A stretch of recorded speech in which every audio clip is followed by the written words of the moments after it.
Muchas gracias por concederme esta charla tan interesante que va a versar sobre yoga y boga, del control y renuncia al disfrute y deleite. Pero antes de comenzar con el tema en sí, hay algo que despierta en mí una gran curiosidad y que quisiera preguntarte. Y es que después de tantos años en la difusión del yoga y de la sabiduría oriental, ¿no te han hecho alguna proposición para expandirte a gran escala? Es decir, me imagino que te habrán hecho infinitas propuestas, ¿no? ¿Qué ha sido de todo esto? ¿Cómo lo has enfocado? A lo largo de tanto tiempo, claro, uno se convierte en una marca. Lo terrible cuando uno adquiere popularidad es que llega un momento para muchas personas eres una marca. Y una marca se trata de rentabilizarla. O un estereotipo de algo también. Claro, eres un referente, eres el introductor del yoga en España, eres el pionero, tantas cosas. Escribes libros, sales en muchos programas, en televisión, en radio. Entonces, indudablemente, pues eso poco a poco te va encasillando en una marca, en que la gente oye yoga, Ramiro Calle. Ramiro Calle, yoga, eso es así, ha sido siempre, pero cada vez en mayor grado. Esto da lugar a que muchas personas, no digo con mala intención, seguramente con la mejor intención, me hayan hecho infinidad de propuestas que algunas las he considerado de lo más descabellado, pero que de alguna manera yo siempre he tenido muy claro, Silvia, pero muy claro, que yo no quería expandirme más allá de Sadhak. Mi templo, mi hogar, mi santuario es el centro de Yoga Sadhak que fundé en 1971 gracias a la generosidad de mis padres y de mis hermanos, con la ayuda de Almudena Aurie y de otras profesoras muy entregadas a ello. Y ya no he querido más. Pero a partir de ahí, pues me han propuesto indudablemente todo tipo de franquicias, me han propuesto fundar un sanatorio de yoga cardiología en las Canarias, me han propuesto que en muchas estaciones de tren hubiera clases de yoga con mi nombre o regentadas, aunque fuera a distancia por mí. Me han propuesto ir por toda España con una gran carpa enseñando relajación a la gente. Me han propuesto tomar mi nombre para llevarlo en centros de yoga pues por toda Europa y tantas cosas. Claro, también me han propuesto fundaciones y la última de las propuestas que para mí ya alcanza el ranking de lo descabellado y que ha sucedido hace nada, hace unas semanas, que se lo han propuesto a Luisa para que me lo trasladara a mí. Yo ni siquiera he entrado en contacto con ellos. Varias veces han conectado con Luisa para que me convenciera. Y es que una productora de esta que hace muy célebres reality shows, pues me proponía que fuera el guía, el orientador a lo largo de 40 días en aislamiento, dando enseñanzas de vida, de cultura física, mental, emocional, a los 10 influencers más famosos de España. Entonces es conocerme muy mal el proponerme esto, porque como no tengo además necesidad de ello, jamás lo voy a hacer, porque no me he movido nunca, ni por dinero, ni por ego, sinceramente hablando. Y sí, pues esas tentaciones, entre comillas, unas mejor intencionadas, otras peor intencionadas, han sido inevitables. También un macrocentro de yoga, una especie de gimnasio como hay estos enormes, pero dedicado al yoga. Todo esto surge, es el riesgo, voy a decirlo así, o un poco incluso me atrevería a decir la carga de cuando a uno se le quiere rentabilizar. También fundar editoriales fundar el club de un buscador espiritual y tantas cosas. Pero afortunadamente he sido tan dichoso, tan leal a Sadak, Sí. que no he querido nunca expandirlo, porque un centro de yoga, cuando ha sido tan masivo como Sadak, que teníamos hasta 1000 personas, 1000 alumnos al mes, exige mucho esfuerzo y dedicación. Sí. Pero imagínate 2. Entonces ya, en cuanto divides, aquello es como dedicarte a poner hamburgueserías. No, por favor. Prefiero ser leal a algo muy concreto y dar de mí lo mejor. Por lo tanto, digamos, haber dicho que no constituye una especie de renuncia a un tipo de vida completamente diferente que si te hubieras expandido a gran escala y evidentemente tú hubieras estado a favor de generar una marca de ti mismo. Yo, Silvia, en ese sentido diría que haber dicho que no ha sido la renuncia más hermosa y más inteligente. Porque yo no quería otro estilo de vida, yo no quería estar viajando de aquí a Barcelona, de Barcelona a Valencia, de Valencia a Sevilla, etcétera, para regir y ver mis centros de yoga. Yo no quiero eso, igual que yo en la vida me han propuesto infinidad de veces una fundación y bastante problema tuvo Krishnamurti con sus fundaciones que al final de su vida le mortificaron porque se llevaban fatal, la de la India, la de Hispanoamérica, etcétera. No, yo creo que cuando tienes algo que realmente lo adoras, te entusiasmas, quieres dar lo mejor de ti, no hay que fragmentarse. Yo no quiero ser de estos coach que reúnen a 10.000 o 20.000 personas y que ellos tienen que viajar en autogiro y que tienen la gran desfachatez de según te sientes más cerca o más lejos de ellos, así es el precio que cobran a los asistentes. Sí, esto es terrible, como si yo en clase ayer que viste que estaba la sala llena, porque como ahora solo doy 2 clases un día a la semana, pues afortunadamente todo eso se condensa y se llena.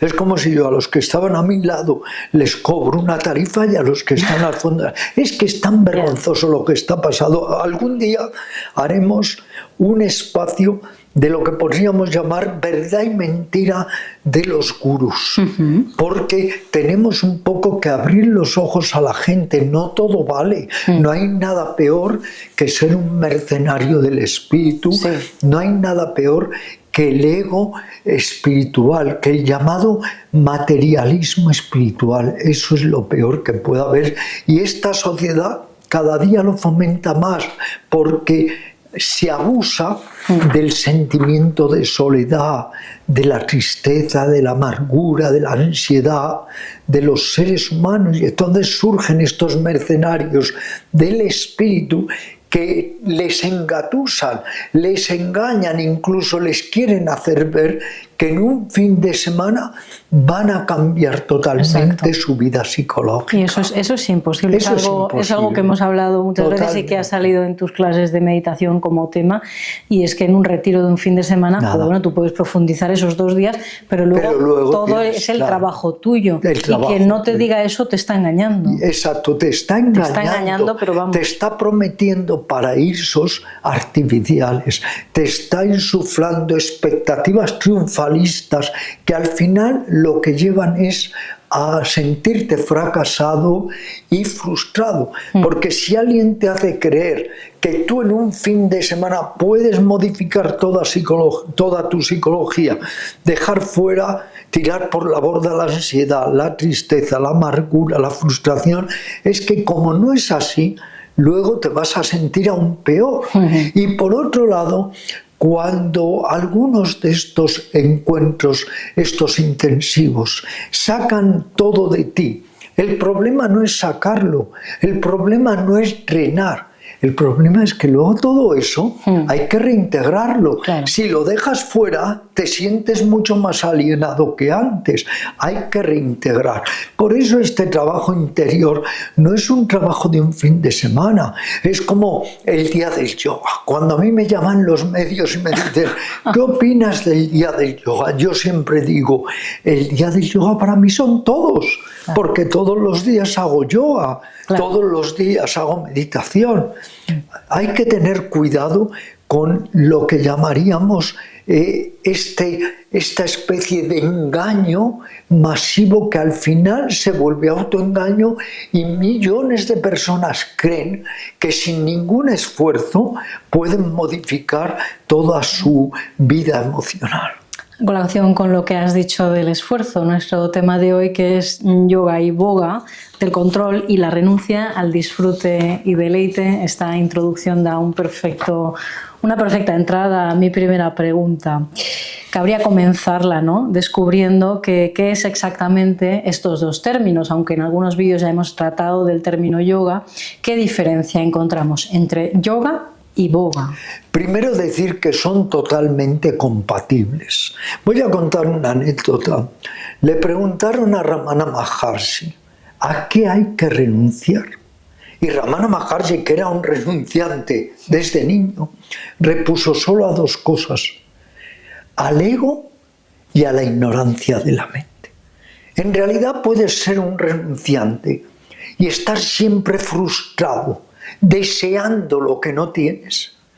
O puedes ser una persona que no renuncia, pero sabes manejarte con el deleite, con el disfrute. Hay que aprender a conciliar perfectamente yoga y boga. ¿Qué es yoga?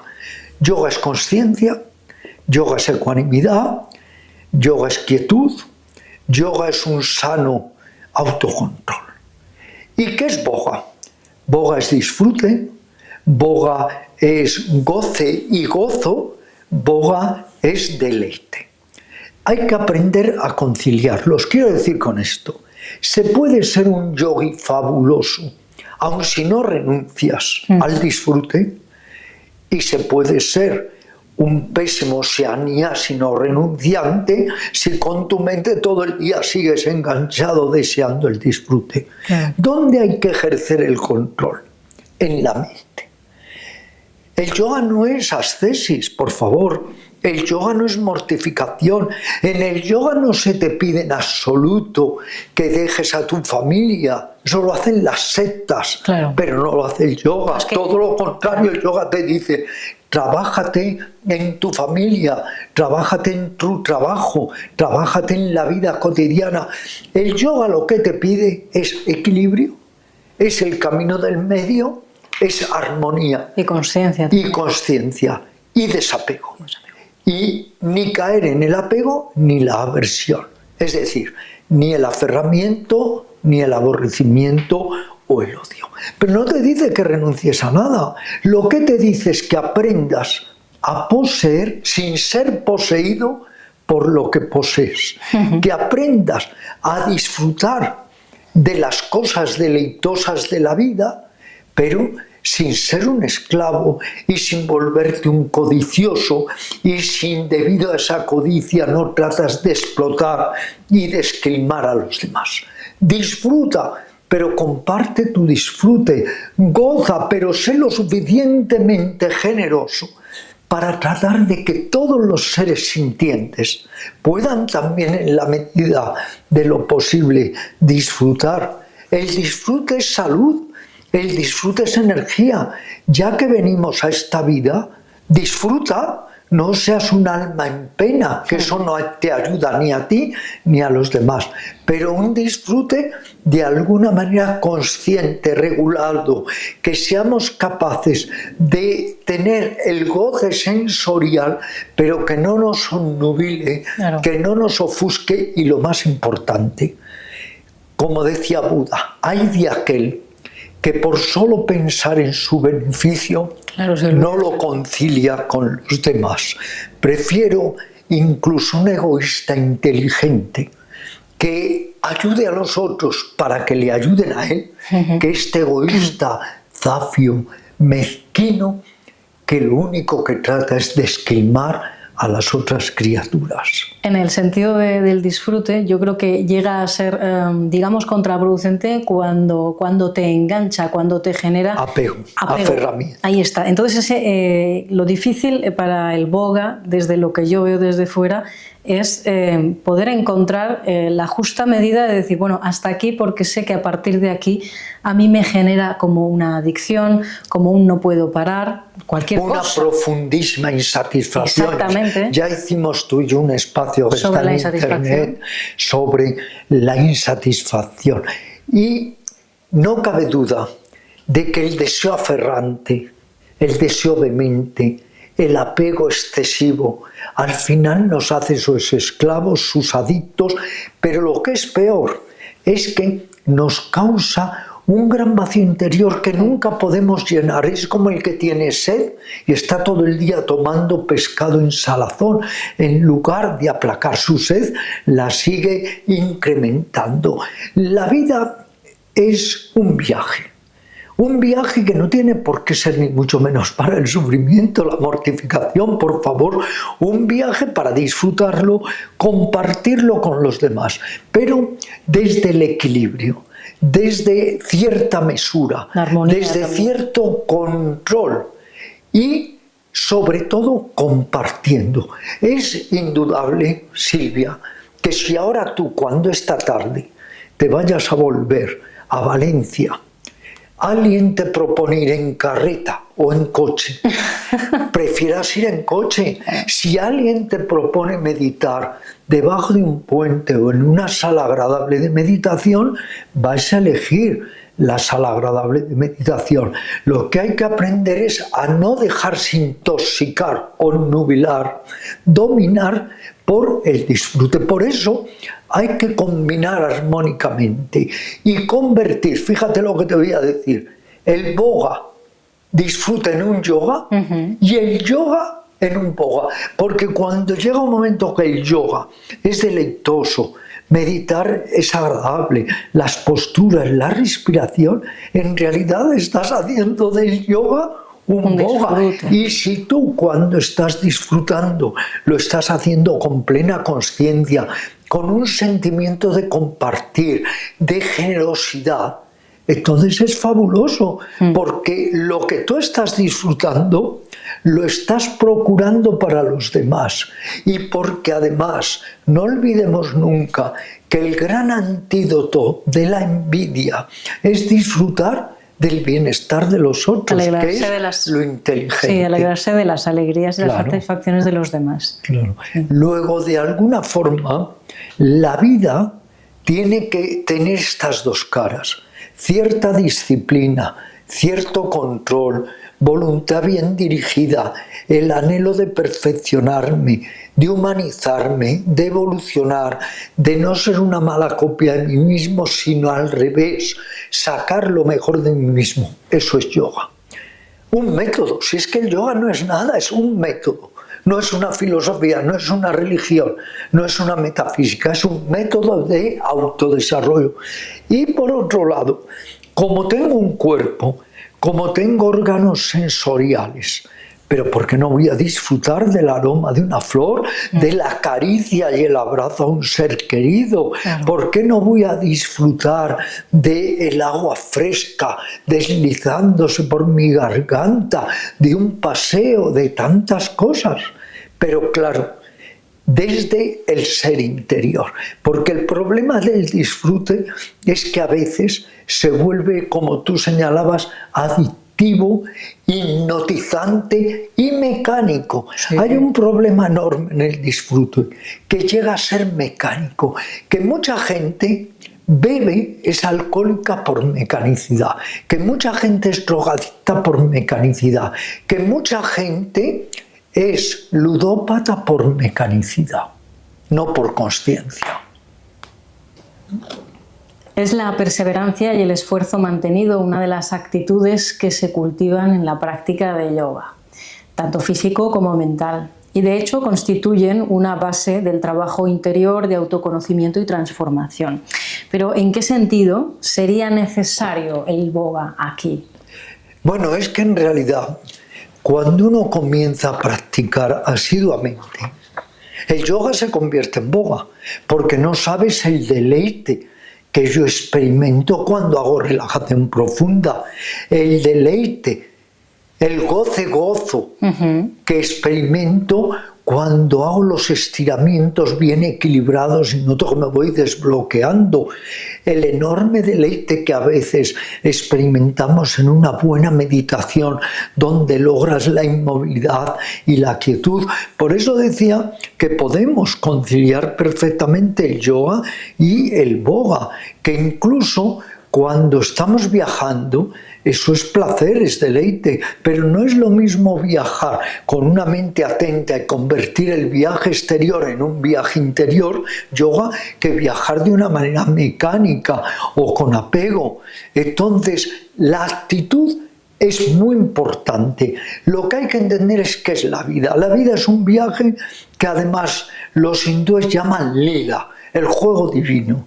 Todo esto es como una comedia o un drama. Y hay que vivirlo muchas veces con una actitud de saber tomar, saber dejar, saber que vienen los vientos del este, los vientos del oeste, que las cosas unas veces se te presentan y otras se te escapan, y ahí tener una actitud de equilibrio e incluso algo muy difícil, llegar a disfrutar de las dificultades. El que nos demos cuenta que porque estamos vivos hay dificultades, pero que esas dificultades también nos gruñen. Esas dificultades pulen y activan y abrillantan la conciencia. Y nos cultivan muchísimo, por supuesto. Y podría ocurrir que durante la práctica de yoga asidua, continuada en el tiempo, se creasen nuevos patrones de acción, de pensamiento. ¿Qué papel jugaría aquí? ¿El boga nos podría ayudar? Lo que podría ocurrir es que te lo tomaras todo, como al principio muchas personas en las sendas espirituales, te lo tomaras todo con un exceso de seriedad. Que te volvieras casi dramático, melodramático con la búsqueda. Que en lugar de darte alegría, vigor, plenitud, enseñarte a socializar, enseñarte a estar bien contigo y con las otras criaturas, cayeras a lo mejor en un estado de pesadumbre porque lo tomaras todo demasiado en serio, te robase el sentido lúdico de la vida. No, nunca hay que perder el sentido lúdico de la vida, ni nunca hay que perder el sentido de saber relativizar.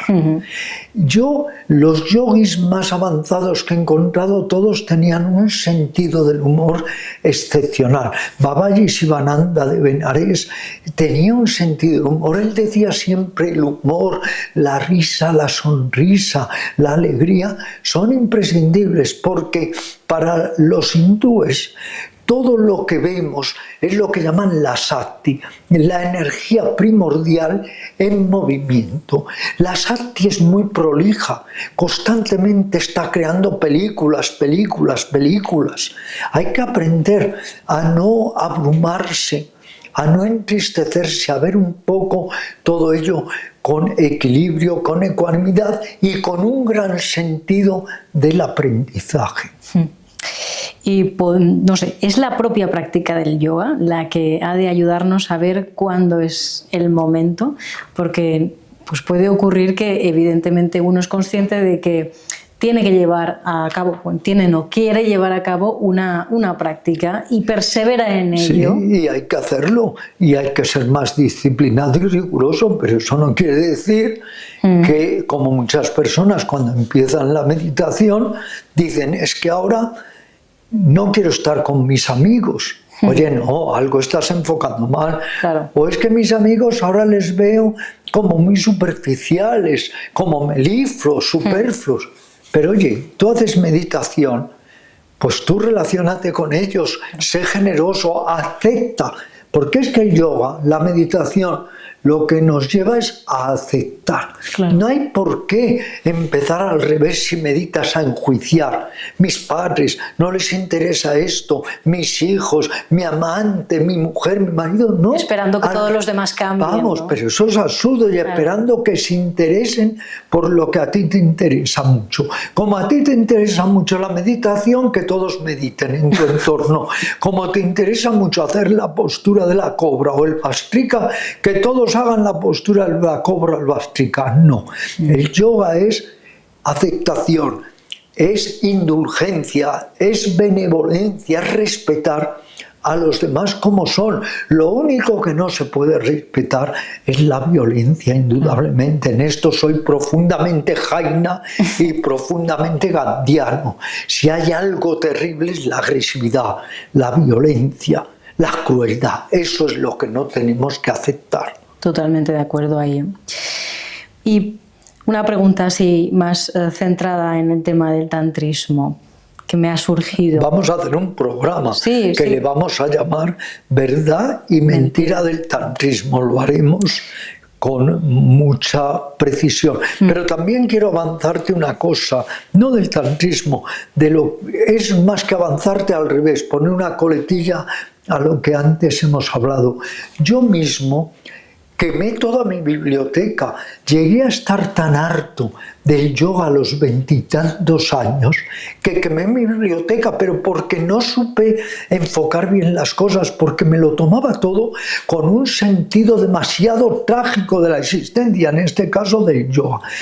Siempre me he arrepentido porque muchos de los libros que quemé eran joyas que no he podido recuperar. Pero es que un día me dije a mí mismo, ¿pero por qué? Si puedo estar solo en boga, en el disfrute, me meto en el yoga. Lo enfoqué mal y me harté de tal manera que quemé la biblioteca para decir, no quiero volver a saber nada de esto, no me quiero complicar la vida. Pero no es posible. Cuando uno está tocado del ala por la espiritualidad, por el sentido de búsqueda interior, vuelves. Sí, y ahora ya no tengo una biblioteca, tengo 4. Así que... Esto, a colación con lo que habías dicho antes, que esta pregunta se me ha quedado en el tintero. Hay mucha gente que cuando entra en el mundo del yoga, de la espiritualidad o cualquier senda en este sentido, tiende a ser muy sectaria consigo misma, ¿no? Lo que hablabas, con los demás. Con los demás, eso es, a lo que habías comentado antes, ¿no? Yo entro en el yoga y ahora todo el mundo se tiene que interesar por el yoga, o hago meditación y ¿por qué tú no meditas? O empiezas a considerar a los demás inferiores. Es que he visto a gente con esa actitud. De decir, bueno, yo estoy... O estas escuelas de yoga hinduizantes que te obligan a vestir de una manera, a cambiarte el nombre, etc. Todo eso es dogmatismo. Tú puedes ser el mejor yogui del mundo como una persona que está paseando tranquilamente por Madrid, por Nueva York, por Bombay, y eres un yogui porque está en ti, porque es la actitud. Porque al fin y al cabo, el yoga lo que trata es de humanizarnos. Y humanizarnos quiere decir que tengamos más sabiduría, más entendimiento, más tolerancia, más comprensión. A mí no me sirve de nada un asceta que sea hosco, egocéntrico, que no sepa tratar con los demás. En cambio, un yogui, aunque sea un alto ejecutivo, si es honesto, si es generoso, si comparte incluso lo que gana con los demás, es un yogui. El yoga es actitud, no es apariencia, no es ir vestido de naranja, llamarme en verde Ramiro Ramirananda, ni nada de eso.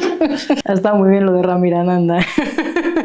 Bueno, la pregunta que te quería formular, que estaba relacionada con el tantrismo, y es si el boga, por lo que quiere decir, ¿no?, de disfrute y deleite, está emparentado con el tantrismo, en este sentido de la revalorización del cuerpo y del mundo físico como una forma de acrecentar la consciencia. ¿Está esto relacionado? Está muy relacionado en el sentido de que lo que hizo el tantrismo es un movimiento de reacción a precisamente las tesis, la penitencia. El cuerpo se menospreciaba y entonces el tantrismo lo revalorizó y dijo: el cuerpo es el templo de Dios, es nuestro vehículo. Hay que aprovechar el cuerpo para vivir con plenitud, incluso para ir poco a poco abriendo otros espacios de conciencia. Pero, ¿cuál ha sido el problema del tantrismo? Y esto ya lo adelantamos al espacio que vamos a hacer. Que el neotantrismo, que es que nada tiene que ver con el tantrismo, es un invento de los hippies, de los beatniks y de la llamada nueva era, donde se ha reducido el tantrismo, se ha simplificado presentándolo como un yoga sexual o simplemente como sexo tántrico. Totalmente. Eso no existe. Es que eso de sexo tántrico es un invento occidental. Yeah. Lo que sucede es que en el verdadero tantrismo hay un tantrismo que se llama tantrismo de mano izquierda, que introduce la relación sexual como un rito mágico, iniciático, espiritual, para obtener una apertura de la consciencia. Pero esto solo es una parte del movimiento tántrico. Una parte, pero es que esto del neotantra, simplemente el prolongar la cópula, como decía el cantante Sting, se jactaba, yo es que estoy 18 horas haciendo el amor, cosas así absurdas. Vamos, pues para eso no hagas tantra, tómate 3 viagras y estate 36 horas si quieres, allá tú, pero no digas que es tantra, o que es tantra las orgías, o las relaciones orgiásticas, no. A cada cosa hay que darle su nombre. Tantra es un movimiento que viene de muchos siglos atrás, es un movimiento espiritual, mágico, esotérico, iniciático, que unos están de acuerdo con él y otros no, porque el tantra también fue la rendición ante la imposibilidad, se decía, de que el ser humano en esta época negra pueda utilizar los métodos tradicionales. Se consideraba que el ser humano ya no tenía capacidad para hacer tanta renuncia, tanta meditación, tanto trabajo interior. Es por eso que en este sentido creo que cuando el neotantra, ¿no?, como le has llamado, solo focaliza el movimiento del tantrismo en la parte sexual, creo que hay una desvirtuación de este movimiento totalmente, y que mi pregunta en relación al boga tiene que ver con el tantra de la revalorización de nuestra corporidad como un método de acrecentamiento de conciencia, pero que no tiene por qué estar vinculado a la sexualidad de ninguna manera. No, yo fíjate, ahora mismo estoy escribiendo un libro para Paniker que es de Tantra Yoga. Yo ya había escrito 5 libros de Tantra, pero le he querido dar otro enfoque diferente. Y al principio, pero durante semanas y meses, mi gran dificultad era cómo, de alguna manera, desmantelar ese prejuicio occidental que hay sobre el Tantra para que puedan tener un entendimiento fresco de lo que es el verdadero Tantra. El verdadero Tantra es que te dice que tu cuerpo y subsiguientemente tu mente tienen muchas potencialidades y son energía y son poder. Si tú sabes todo eso, instrumentalizarlo y canalizarlo. Está la energía mental, la emocional, la energía física. Y claro, el sexo no hay que negarlo, es una energía sobre la que se puede trabajar en varias direcciones. Claro. O para, de alguna manera, convertirte en asexual, en abstinente sexual y transformar esa energía, o para alguna forma utilizar la relación sexual de vez en cuando con un sentimiento de rito y de sacramento. Pero eso no tiene que ver con la sexualidad profana. Es que una cosa es la sexualidad tántrica como rito, como ceremonia, y otra cosa es la sexualidad profana. El problema que ha sido que se ha utilizado el tantra, como tú has dicho, desdibujándolo totalmente para convertirlo en un yoga sexual, cuando eso, el tantra no es en absoluto. Usted quiere dedicarse, como diría Rimbaud, al largo desenfreno de los sentidos, hágalo mientras sea con personas adultas, mientras usted no haga daño, no mienta, tenga una vida sexual activa si quiere, o sea, si quiere un maníaco sexual, un sexo maníaco, pero no se disculpe ante usted mismo haciendo creer que eso es tantra. Utilizar lo que yo pienso, ¿no? El cuerpo como un mecanismo de consciencia en la dirección que sea, o sea, a favor de la abstinencia, o sea, a favor de, pues no sé, la sexualidad más consciente o ritualizada, como has dicho. Y esta pregunta vaya más enfocada a ti. ¿Cuánto de yoga y cuánto de boga hay en tu sadhana? Pues indudablemente yo soy una persona bastante organizada, en el sentido que mi vida es muy simple. Mi vida es escribir, es contestar todos los emails que de alguna manera me llegan, es prepararme un poco, aunque soy muy espontáneo y fluido y natural, para las entrevistas en las redes, y es encontrar tiempo para dedicarme a mi práctica de Hatha Yoga y de Raja Yoga, es decir, el dominio hasta donde sea posible con el cuerpo y el dominio sobre la mente, y mi gran ideal, que es mejorar el que, como no me gusta a mí mismo lo suficiente, quiero mejorar, quiero humanizarme más, quiero evolucionar, que incluso el tiempo que me quede de vida sea empleado para evolucionar. Y claro, eso se convierte en el mayor disfrute. El poner en práctica todo lo que he predicado además o he enseñado a lo largo de tantos años. Pero eso no quiere decir que, por ejemplo, mis paseos abundantes por el retiro no me reporten mucho boga, y que los 11 años que he estado besando, abrazando a mi gatito Emil y ahora a mi gato Maurice no me reporten mucho boga, y que el tratar con los seres queridos y una buena lectura y un abrazo amoroso consciente y la lectura de un libro, todo eso es boga. Todos sabemos que hay en el mundo muchas personas que deciden renunciar, es decir, los llamados renunciantes, que normalmente hay un movimiento muy numeroso en la India, ¿no? Los llamados sadhus o ermitaños. ¿Qué les lleva a estas personas a tomar, ¿no?, el camino de la renuncia? ¿En qué consiste todo esto? Un llamado interior. Se dan cuenta de que como nuestras energías son limitadas y nuestra vida es limitada, quieren poner todo su esfuerzo, motivación, energía al servicio del crecimiento interior y del autodesarrollo.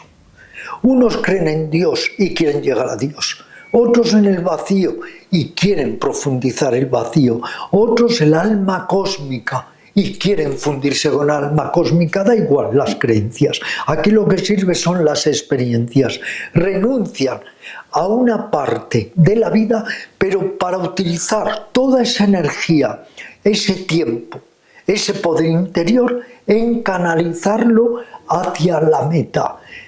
Sannyasi, renunciantes. Sadhus.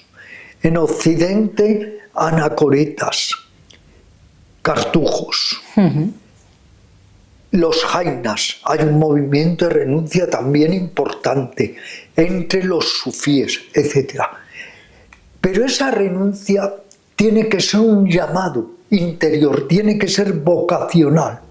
Suponte tú que durante años, por poner un ejemplo que podemos trasladar a todo, has estado totalmente metida en el piano. Era una renuncia natural. Renunciabas a lo mejor a otras muchas cosas para estar inmersa en el piano. Dijo un gran botánico de la India, Bose, dijo esto cuando le preguntaron, ya de mayor, ¿por qué usted nunca ha tenido mujer, ha tenido hijos? Él dijo, es que he estado tan ocupado con mis plantas. La renuncia es que algo te interesa tanto que prescindes de algo. La renuncia no tiene que ser un acto coercitivo, autocoactivo. Es que algo te llama y te viene casi de manera natural. Yo he estado durante 30 años escribiendo 8 horas y 10 diarias. ¿A cuántas cosas habré renunciado? Claro. Pero era porque me interesaba más difundir ese mensaje. Luego, cuando la renuncia es genuina, es más fácil, porque está basada en la motivación profunda. Lo difícil es renunciar cuando no estás totalmente convencido de ello. Por eso la gente me dice: Ramiro, ¿por qué no te haces sadhu? Y yo digo: pues porque simplemente no me llama lo suficiente, me apetece mucho. Soy un poco un sadhu a la occidental, pero no me llama. Entonces no se puede forzar, no se puede ser coercitivo en ese sentido. Claro. Y volviendo, ¿no?, a nuestro tema, y para cerrar esta entrevista, ¿cuáles serían los puntos realmente necesarios para conciliar yoga y boga? Puntos clave. El clave: 1, desapego. Goza, disfruta, pero con desapego, y sobre todo que no te obceque ese apego para hacer daño a los demás o explotarlos o denigrarlos.